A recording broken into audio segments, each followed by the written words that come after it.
कोहराम तुम्हारा क्या होगा जब अपना कोई ना दिखेगा।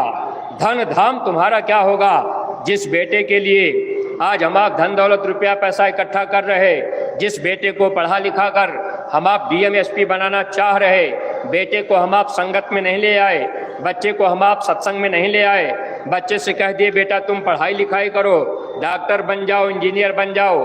अब बच्चा माता पिता की बात को मान लिया, आप सत्संगी हैं, आप अपने बच्चों को सत्संग में नहीं ले आए, आप अपने बच्चों को युवा संगठन में भर्ती नहीं किए, बच्चों का रजिस्ट्रेशन आप युवा संगठन में नहीं करवा पाए, अपने बच्चों को सेवा करने का मौका आप नहीं दे पाए, तो ऐसे सत्संगी प्रेमी भाई बहनों, आगे वक्त जब आएगा परिवर्तन का, जब अपना कोई नहीं रहेगा तो धन दौलत रुपया पैसा फिर ये किस काम आएगा। इसलिए आत्मिक कमाई धन का, अगर आत्मा का धन कमाना है, आत्मिक सुख पाना है, तो अपने बच्चों को भी आप युवा संगठन में रजिस्ट्रेशन कराकर बच्चों को भी भेजा करिए। ये बच्चे धीरे धीरे समय देना सीख जाएंगे।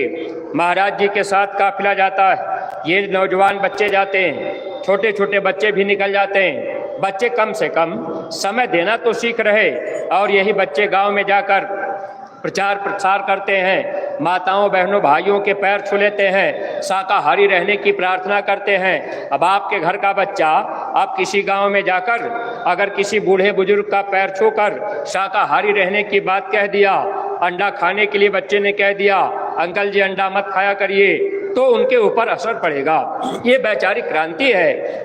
इसलिए सत्संगी प्रेमी भाई बहनों, अपने बच्चों को भी युवा संगठन में आप उनका नामकरण कराइए, बच्चों को थोड़ा मौका दीजिए, बच्चे भी सेवा में आ जाएं और ये भी परमार्थ के काम में लग जाएं। महापुरुष की दया हो जाएगी। आने वाला वक्त जब नाजुक आएगा, महात्मा उनको भी बचा लेंगे, और हमारे आपके घर परिवार में जो बच्चे पैदा हुए, हम आप उनको नहीं जानते कि इनके अंदर कौन सी शक्ति है, और वो बच्चे जब सत्संग में आएंगे, संगत में आएंगे, पूज्य महाराज जी ने युवा संगठन का जो निर्माण कर रखा है, अब आप कहेंगे इसकी क्या जरूरत है, तो वो तो महात्मा जानते हैं, हम आप क्या जान पाएंगे।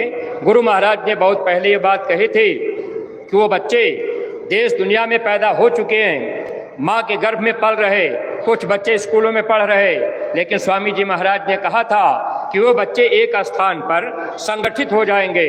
अब वो संगठित करने का काम पूज्य महाराज जी कर रहे।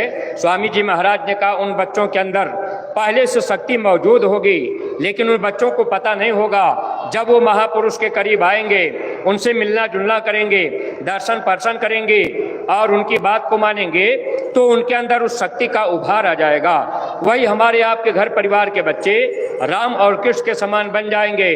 जब भी बम गोला फेंका जाएगा तो वही बच्चे ऐसे हथेली पर उतार लेंगे, हमको आपको नहीं पता कि वो कौन सी शक्ति हमारे आपके घर परिवार में है। ऐसा सत्संगी प्रेमी भाई बहनों, अगर राम के माता पिता जानते कि ये भगवान है तो जंगल में कौन भेजता। कहने का मतलब हम आप नहीं जान पा रहे कि हमारे घर परिवार में जो बच्चे पैदा हुए हैं वो आगे क्या करेंगे, लेकिन वक्त पर महापुरुष के आदेश निर्देश में हम आप इतना तो ध्यान रखा करें कि अपने बच्चों को युवा संगठन में हम आप भेजें। और जो बच्चे युवा संगठन में आकर आप अगर किसी बुराइयों में फंस चुके हैं, तो आप धीरे धीरे अपने सद्गुरु से फरियाद किया करिए कि हमारी ये बुराइयां छूट जाएं, थोड़ा स्मरण ध्यान भजन किया करिए, सत्संग को सुना करेंगे तो धीरे धीरे आपके विचारों में भी बदलाव होगा। महात्मा बुरे लोगों को सुधारने के लिए आते हैं, अच्छे समाज का निर्माण करने के लिए महात्मा आते हैं। अगर महात्मा बुरे लोगों को मार दें और अच्छे लोगों को अपने साथ कर लें, तो फिर महात्मा के नाम पर कलंक लग जाएगा, कर्म दोष लग जाएगा।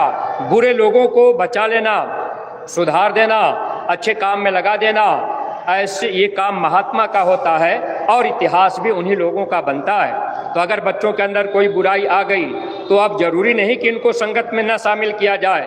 अगर बुरी आदत बन गई तो आप उनको शाकाहार के प्रचार में लगा दीजिए, सेवा में भेज दीजिए, बच्चे सत्संग सुनने लगेंगे, दया दुआ मिलने लगेगी, धीरे धीरे विचार बदल जाएगा।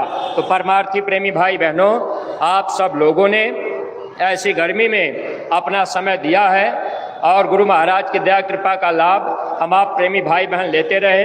देखिए गन्ना का जूस जो चलता है, ये दवा के रूप में आप जब तक यहाँ हैं तो गर्मी के समय में आप इसका उपयोग करते रहेंगे।